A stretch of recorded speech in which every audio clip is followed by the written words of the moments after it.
hepática.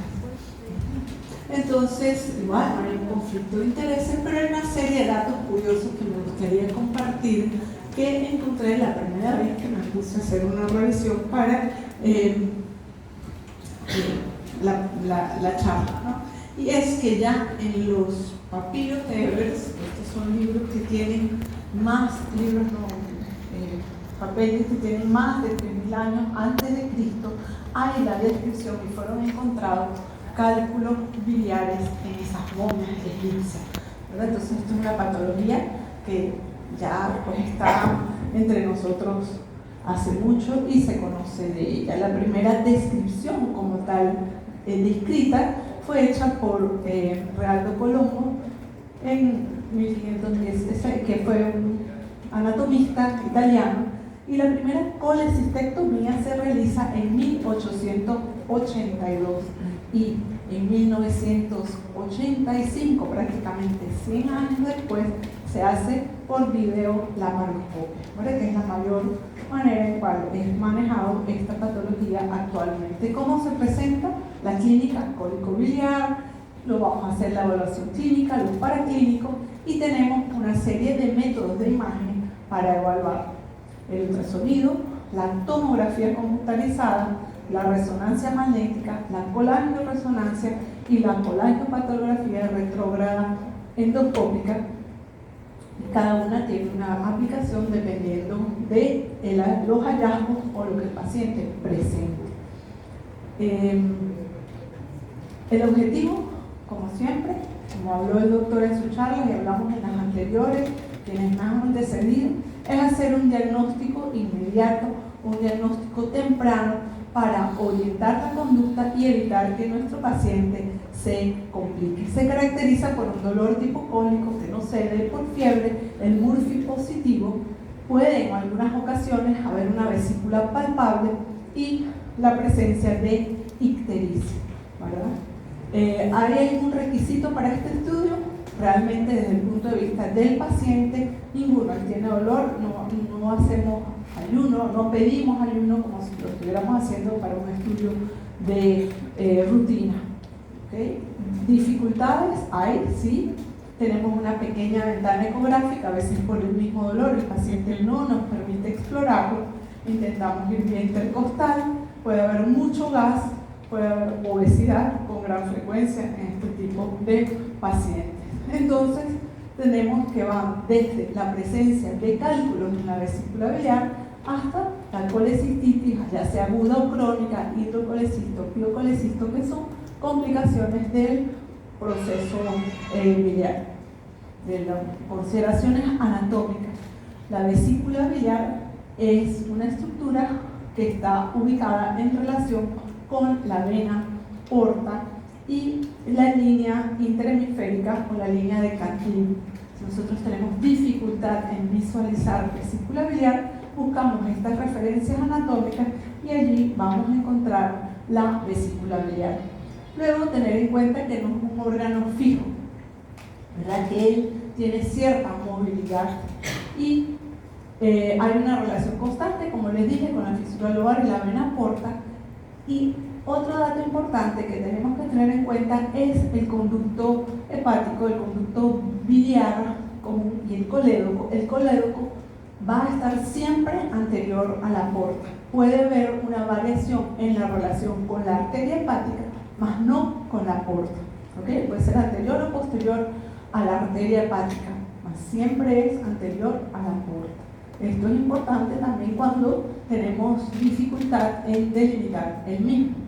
Debemos saber que su forma, su tamaño y su posición puede variar, pero de manera característica tiene una forma de pera. Su pared no debe tener un grosor mayor de 2 milímetros, generalmente es de aspecto lineal, y cuando le vamos a decir ni siquiera la medimos, ¿verdad?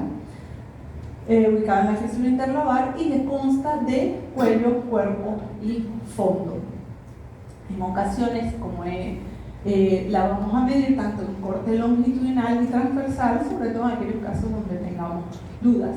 Su forma, tenemos estas vesículas que a veces caput sucedáneo, que es cuando tienen ese acodamiento que lo podemos ver a nivel del fondo, pero también puede estar presente a nivel del cuerpo o a nivel del cuello de la vesícula. Y eso es importante cuando lo vemos como parte de nuestro examen.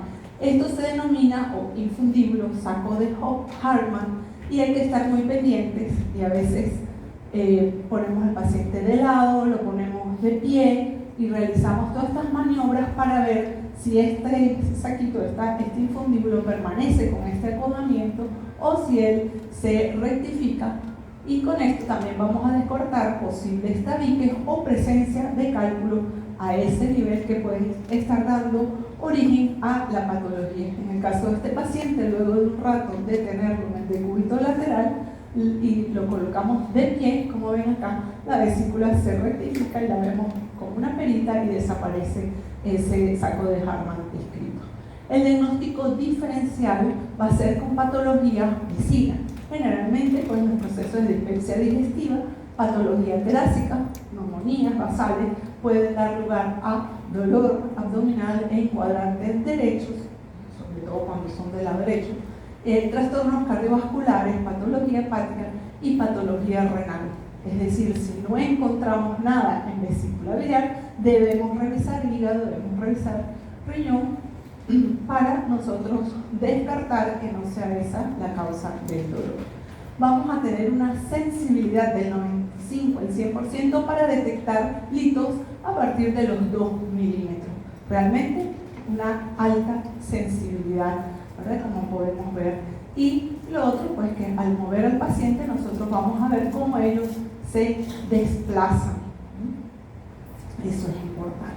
Entonces, cuando el tamaño pues es variable, pueden ser múltiples, como en este caso múltiples pequeñitos, estos son los cálculos más peligrosos porque son más pequeños que el conducto biliar, que el colédoco, y ellos pueden pasar, el cístico y el colédoco, y ellos pueden pasar y ocasionar un cuadro de dolor fuerte, inclusive una ictericia transitoria, porque el diámetro les permite pasar, o pueden ser cálculos únicos o múltiples de mayor tamaño. Hay unos cambios que a veces podemos ver en la vesícula en ausencia de cálculo, que es lo que se conoce con el nombre de colesterolosis. ¿Y en qué consiste? Nosotros vamos a ver estas pequeñas imágenes ecogénicas en la pared de la vesícula que generan el artefacto de reverberación que corresponde a cristales de colesterol o pequeñas calcificaciones en el espesor de la pared. Una vesícula aparentemente de buen tamaño, pero con estos cambios. Eso puede estar en relación con procesos inflamatorios o trastornos metabólicos del paciente. Y acá vemos, fíjense, cálculos en la vesícula, acá se desplazan con los cambios, y aquí tenemos estas imágenes en la pared que hay que tener cuidado, porque si hay sospechas de cambios de tipo enfisematoso, puede corresponder a aire, si no se desplazan, si no se mueven, y ya nos están hablando de que hay perforación de esa pared y entonces pensamos en complicaciones. Las colecistitis agudas, en un 90-95%, son secundarias a la presencia de un cálculo. Y hay un grupo, en menor porcentaje, que son alitiáceas. 10 a un 20% de la población tiene colitiasis y puede sufrir complicaciones, y es un problema. Y están los criterios de Tokio que nos permiten a nosotros, desde el punto de vista clínico y ecográfico, hacer el diagnóstico de colecistitis aguda. Entonces vamos a ir viendo, ¿verdad?, los cambios en la pared, engrosamiento, edema y también en el contenido. Esos criterios de Tokio, que son estas guidelines del 18, las primeras salieron en el 2013, luego están las del 2018, nos hablan que para el diagnóstico de colecistitis tenemos 3 grupos de hallazgos, ¿verdad? Signos locales, que es el signo de Murphy positivo a la exploración clínica, y además de eso la masa o la sensación de masa, el dolor o la sensibilidad. Los signos sistémicos, que tienen que ver con un laboratorio y fiebre, y los hallazgos de imagen. Entonces, si nosotros tenemos un ítem de A y un ítem de B, estamos hablando de sospecha diagnóstica de colecistitis. Si ya nosotros entonces agregamos el C, que es las imágenes, ya podemos hacer el diagnóstico definitivo de colecistitis. Es decir, tenemos uno de A, uno de B y se le agrega el C. ¿Qué queremos decir con eso? Que para nosotros hacer el diagnóstico prácticamente siempre vamos a requerir del estudio del ultrasonido para ese diagnóstico y vamos a tener una sensibilidad que va desde el 91.2% con una especificidad bien alta. ¿Cuáles son los hallazgos ecográficos? Bueno, vamos a tener la presencia de los cálculos, vamos a tener lo que se denomina el Murphy sonográfico, y es que cuando colocamos el transductor en la zona hay gran sensibilidad al explorar. Vamos a tener un engrosamiento de la pared, y esto se considera que es indispensable. El diámetro longitudinal va a ser mayor a 8 centímetros y en el eje corto mayor o igual a 4 centímetros.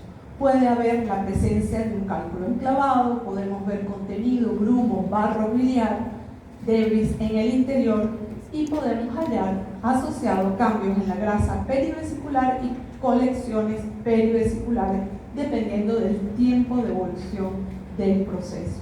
Y aquí lo vemos, una vesícula, ¿verdad?, con un cálculo a nivel del cuello, vemos el engrosamiento de la pared y vemos un contenido ecogénico en el interior. Ramsey et al. Dicen que estos dos hallazgos ya tienen un 92% de valor predictivo positivo. Entonces, esa suma de parámetros nos va a decir compatible con colecistitis indeterminado o incompatible con la colecistitis aguda. Hay una obstrucción, hay un edema de la pared que está originado por una irritación química, o sea, producto de esa bilis, hay una trombosis venosa y eso es lo que lleva al cuadro de inflamación.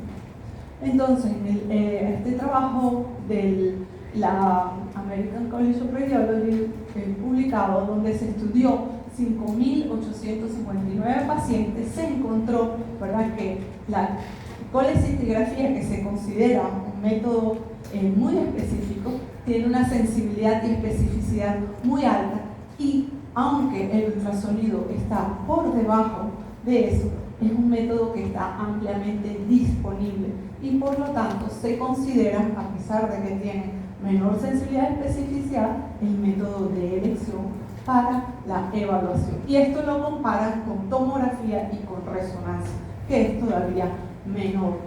De hecho, muchas veces piden tomografía y nosotros nos negamos porque el primer estudio que se va a hacer es el ultrasonido. El ultrasonido para el estudio de la vesícula biliar.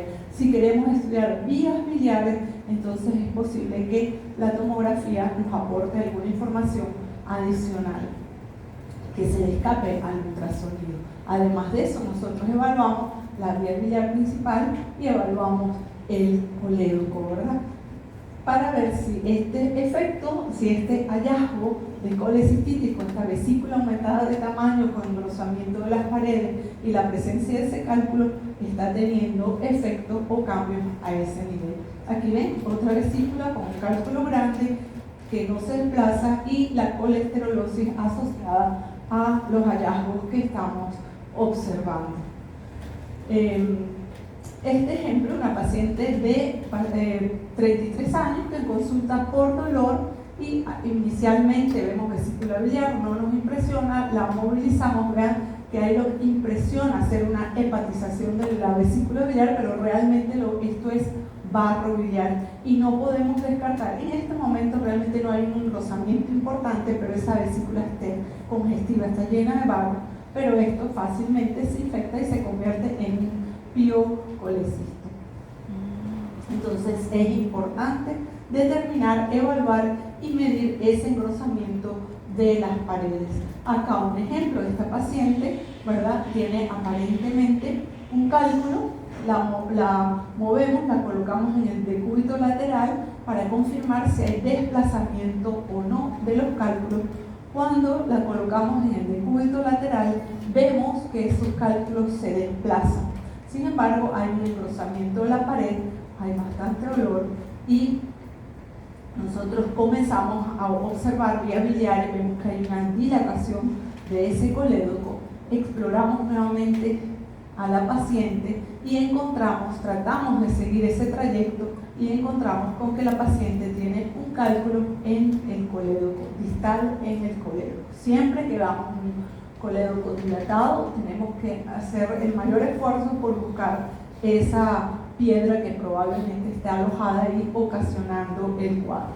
Y aquí vemos que ella, además de esas dos piedritas, había en ese cuello que estaba acodado, tenía un calculito que no se desplazaba. Entonces, acá vemos el ejemplo y a veces pensamos que es uno solo, pero vemos, hay un cirujano que a él no le gusta que le digan si es uno o dos cálculos. Él dice, si hay cálculo, hay cálculo. Puede haber uno como puede haber 10. Que lo veamos en el mismo momento. El ultrasonido a veces no es determinado, ¿verdad? Ni determinante para la conducta. Les voy a pedir que vean con calma porque no solamente son los cálculos los causantes de cambios a nivel de la vesícula biliar, y vamos a visualizar este estudio en esta paciente, un poquito difícil de realizar, había abundante dolor y gas. Pueden ver cómo la vesícula tiene un aspecto globoso, ¿okay? Y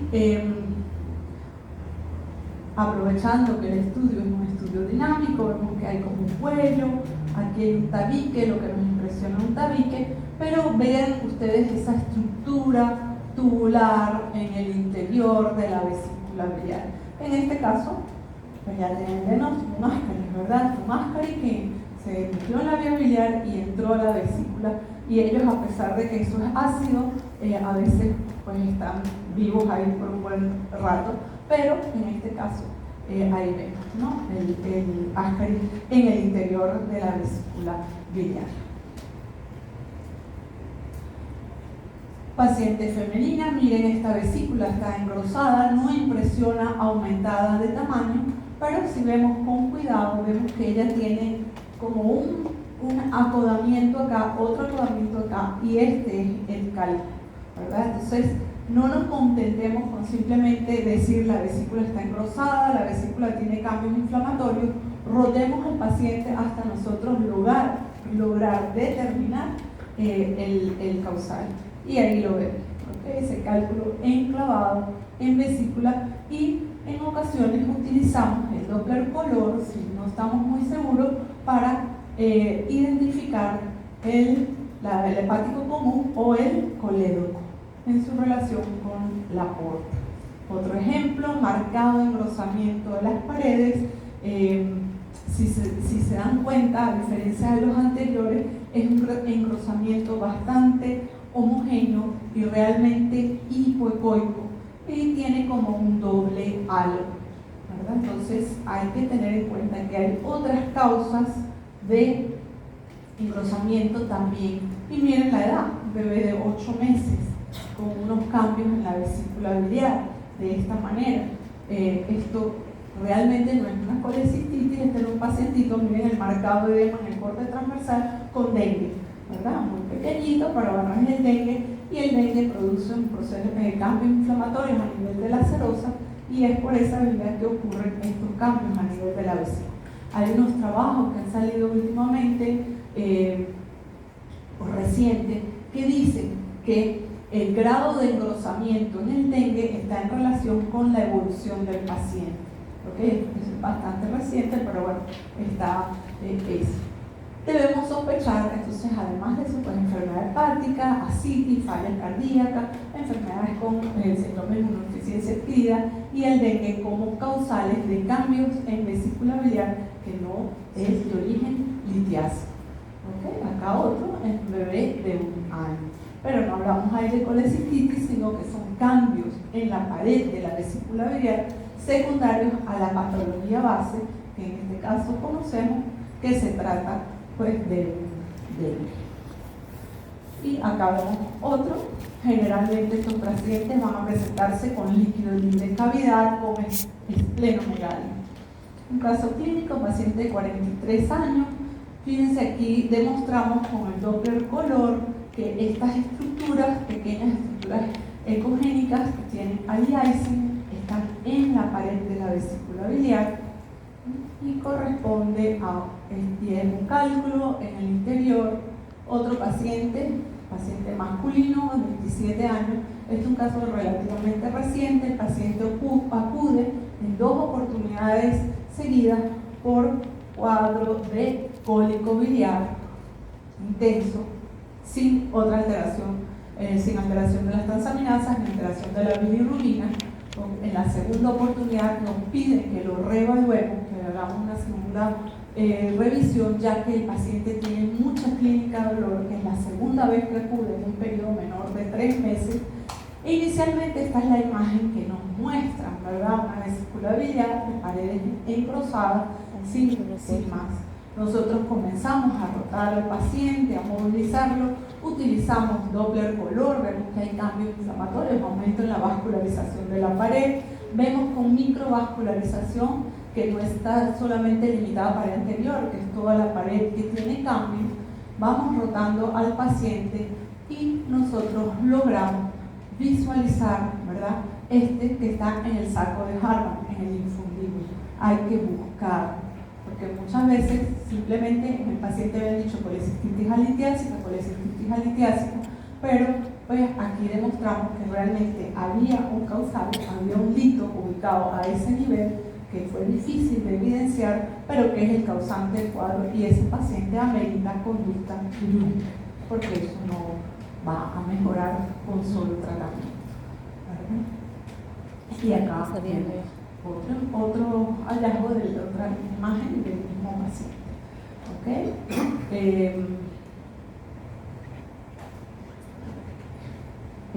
Otro ejemplo, aquí no hay tanto engrosamiento de la pared, esta es la pieza, pero pues sí hay cálculo, hay barro, y ya eso nos indica que el proceso tiene cierto grado de complicación. Además de los cambios a nivel de la pared, puede haber la presencia de gangrena, que se va a manifestar como aire, alteración de la grasa perivesicular, vamos a ver ulceración de la pared, y eso lo podemos diagnosticar con el ultrasonido, es algo que está accesible a nosotros.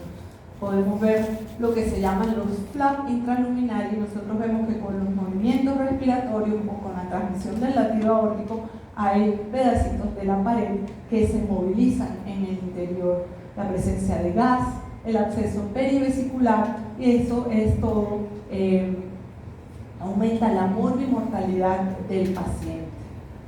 El riesgo de perforación es alto y da lugar a una peritonitis biliar subagudo, en la formación de un absceso, y de crónico es la fistulización de esa vesícula biliar. Es poco común la colecistitis enfisematosa. Los pacientes que están más propensos a este tipo de complicación son los pacientes diabéticos, porque ellos generalmente se complican de una manera más rápida. Y como vamos viendo, entonces nosotros vemos que ya no solamente es el engrosamiento, sino que vemos cambios en el parénquima hepático subyacente, ¿verdad? Vemos contenido líquido e irregularidad de la pared de la vesícula biliar.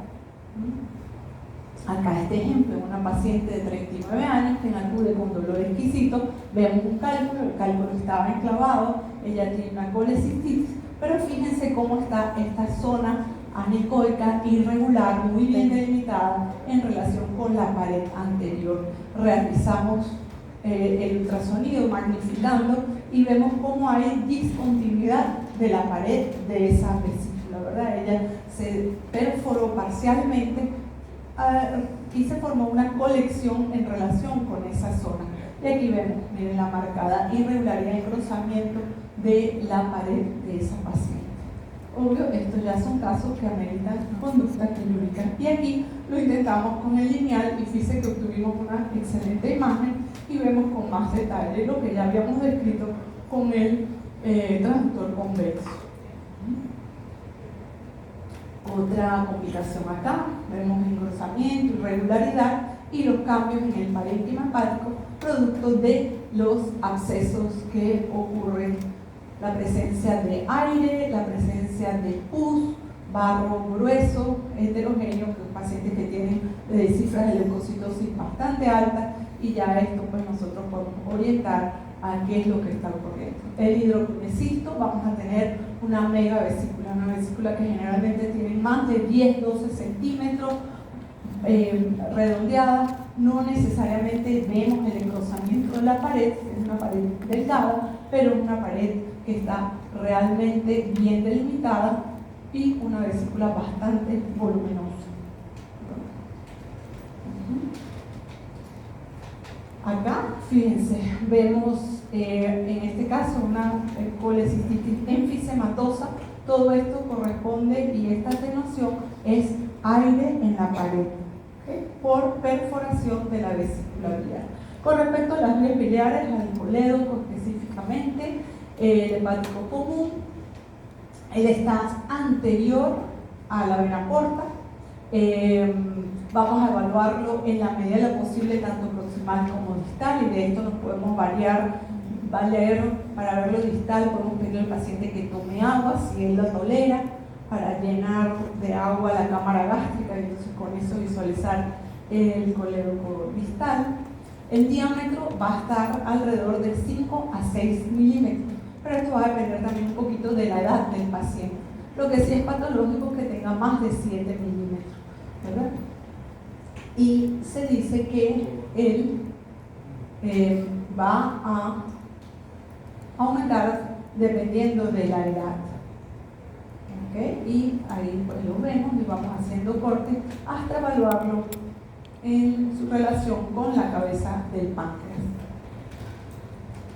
Hay diferentes artículos y publicaciones, pero quizás en resumen esto es: el volumen de la vesícula está alrededor de 242 más 234 cc. El grosor de la pared, ya dijimos, no debe ser mayor de 3 milímetros, 2 milímetros es lo normal. El conducto hepático común tiene un diámetro que oscila de 1.9 más o menos 1.9 milímetros, y el conducto extrahepático, o sea el colédoco, va a estar en 3.8 más o menos 1.6 milímetros. ¿Okay? A partir de los 60 años se dice que aumenta 1 milímetro por cada década. Entonces es normal, y con frecuencia vemos que pacientes de 70, 80 años tienen colédocos de 0.6, 0.5, 0.7, sin que esto sea patológico. Esto también lo vamos a ver en pacientes que han tenido colecistectomía. El colédoco tiende a tener un diámetro ligeramente mayor que el paciente que no ha tenido ningún procedimiento quirúrgico. Y dependiendo de la patología, pues vamos inclusive a ver, dependiendo del tiempo de evolución que tenga esa obstrucción del colédoco, vamos a ver de manera retrógrada la dilatación de las vías biliares intrahepáticas. Y la imagen en el interior del colédoco igualita, pues la imagen ecogénica con atenuación posterior característica, ¿verdad? Colédoco dilatado, presencia de cálculos a ese nivel. Paciente de 18 años con dolor abdominal e ictericia, que comenzamos a ver una cantidad de estructuras a nivel del hígado que estamos viendo acá, que son barril de escopeta, de doble canal, como se quiera, y esto corresponde, le colocamos el Doppler color y vemos que esas estructuras tubulares no tienen flujo, entonces se trata de vías biliares. ¿Okay? Buscamos el colédoco, buscamos vesícula, vemos que hay patología en vesícula y un colédoco marcadamente dilatado, que inclusive vemos su bifurcación en rama derecha y rama izquierda. Va Doppler color, confirmamos que se trata del colédoco y entonces a buscar, ¿verdad? Otra paciente, 33 años, colédoco dilatado, y vamos buscando hasta que logramos confirmar. ¿Y por qué lo hacemos? Bueno, porque sabemos que si nosotros lo identificamos, vamos a evitar otro estudio y el paciente va a ir directamente a una CEP con la intención de retirar ese cálculo y resolver su problema. Entonces ya va canalizada y es tiempo que el paciente gana. ¿Okay? En algunas ocasiones vemos el páncreas y nos llama la atención esa estructura anecoica que no debería estar ahí, y bueno, un colédoco dilatado, y nosotros logramos confirmar la presencia del colédoco, le hicieron su estudio y ahí encontraron. En este caso específicamente no se trató de un cálculo, sino era bilis espesa, muy gruesa, que nos daba una imagen, para nosotros imposible decir que eso no era un cálculo, que correspondió con bilis espesa acumulada y estancada a nivel distal en el colédoco.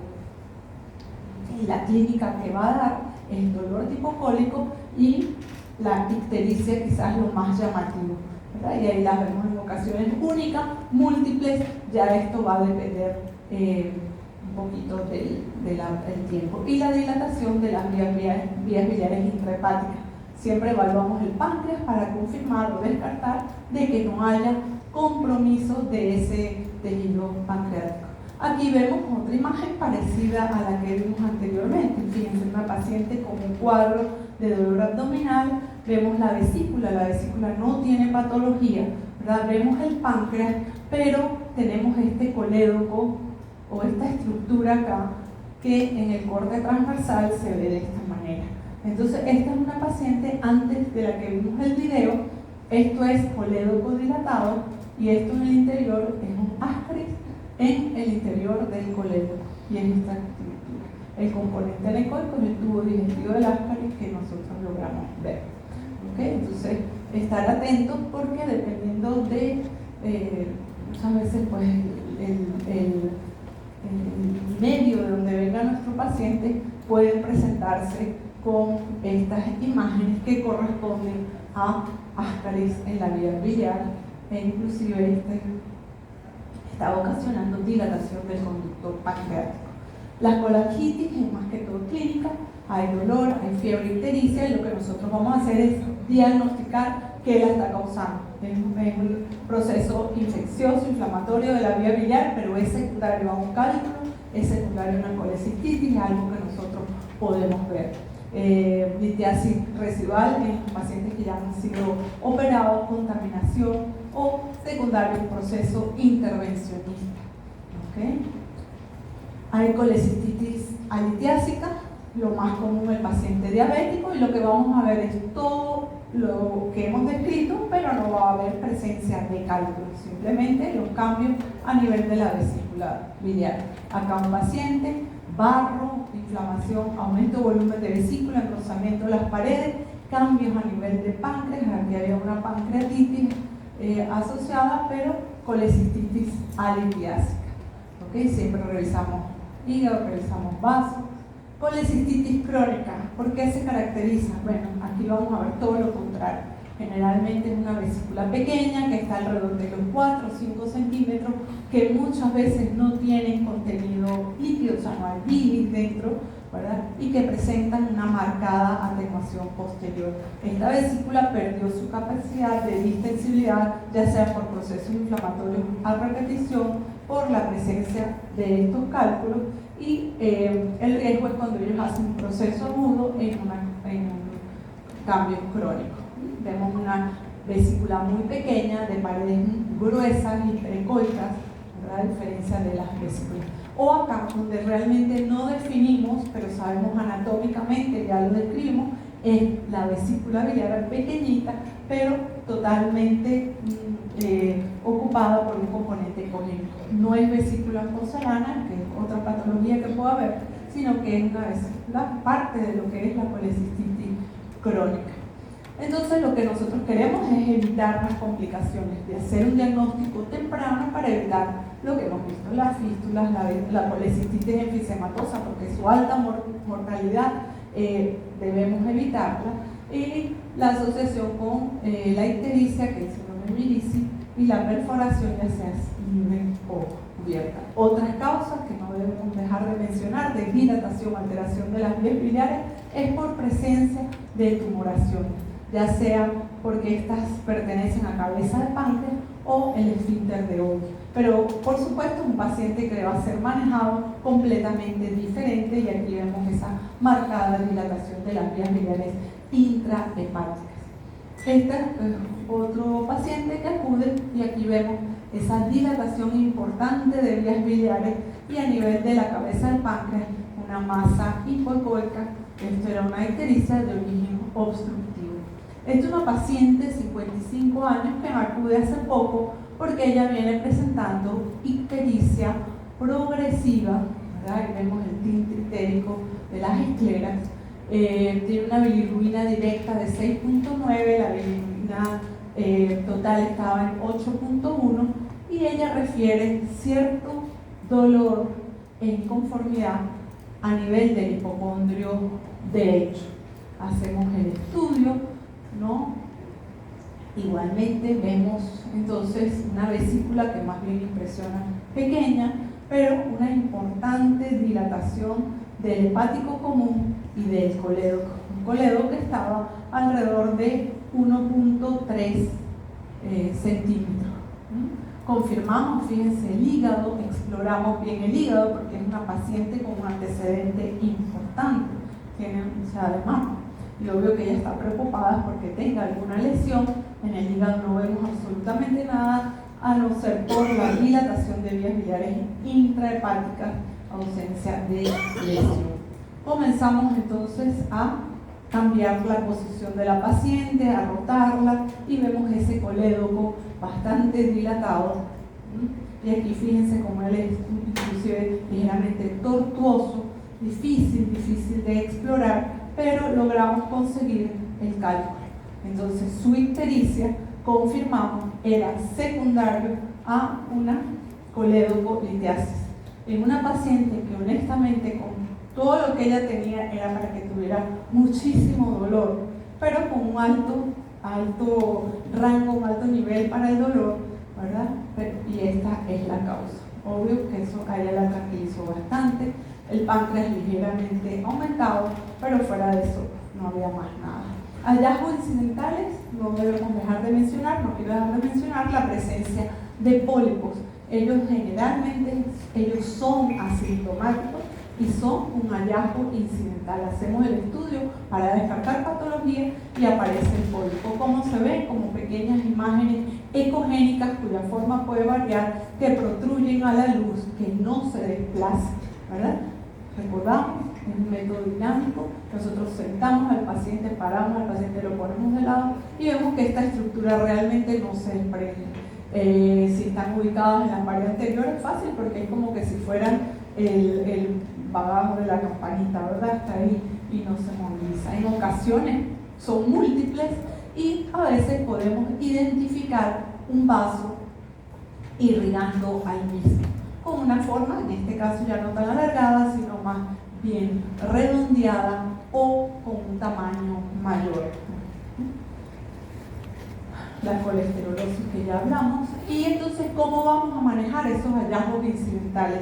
Existe una guía de consenso de la Sociedad de Radiólogos en Ultrasonido de los Estados Unidos, que ellos dicen que es extremadamente de bajo riesgo el pólipo pedunculado con un tallo fino, que bajo riesgo con tallo grueso de base ancha, y que los pólipos indeterminados tienen si no tienen engrosamiento de la pared adyacente, no son de riesgo y simplemente, bueno, ni siquiera ameritan un control. Si encontramos ya uno de mayor tamaño, pues ya el criterio va a cambiar, ¿verdad? Generalmente la presencia de la colesterolosis está asociada a dispepsia crónica, y aquí podemos ver que inclusive un paciente que debe tener trastornos metabólicos porque vemos que hay un hígado con infiltración grasa. La mayoría de los pólipos son benignos. Inicialmente ellos, si se decía no tienen más de 2 o 3 pólipos, hay conducta quirúrgica, hoy en día no es el mismo. Y de manera muy rápida, porque yo sé que ya están cansados, yo también estoy cansada, es tarde, les muestro esto, que es la clasificación de esos hallazgos, ¿verdad? Y el consenso y guidelines que hay para el manejo de los pólipos, dependiendo del tamaño. Y fíjense que ellos pueden tener un tamaño de hasta 9 milímetros y no requieren, si cumplen con estos requisitos, no requieren ni siquiera seguimiento. ¿Okay? No se recomienda ni siquiera el seguimiento. Ya si son más grandes, se recomienda la conducta quirúrgica. ¿okay? Pero en resumen es, mientras no hay un engrosamiento de la pared, ni cambios en relación con la pared en la base superior está, pues realmente es un manejo. Las directrices europeas, de manera resumida, hablan de que hay unos factores de riesgo en los pacientes mayores de 60 años, como la presencia de colangitis esclerosante y la hernia ciática, el pólipo, puede incluir la pared, pero esto se considera factor de riesgo, o sea, hay un compromiso de la pared de donde ellos los ven. Y si el pólipo crece más de 2 milímetros en 2 años, se debe considerar también un factor de riesgo. Eso de manera resumida con respecto a esto. Entonces, la colecistitis aguda es un motivo de consulta frecuente en nuestros servicios de urgencia, ¿verdad? El ultrasonido es el método de elección, de primera elección, ¿ok? Y debemos considerar o debemos contar con los hallazgos clínicos, que los podemos nosotros mismos confirmar, y los de laboratorio, para así hacer una clasificación teniendo en cuenta, ¿verdad?, los guidelines de Tokio. El signo de Murphy positivo es de gran ayuda y pues visualizar esos cambios que vamos a ver a nivel de la pared. Y ya con eso finalizamos esta actividad. Les doy gracias, le doy gracias a la familia Funcipro por su invitación, por la receptividad que todos ustedes tienen para con nosotros. Recordarles que está el Congreso FLAUS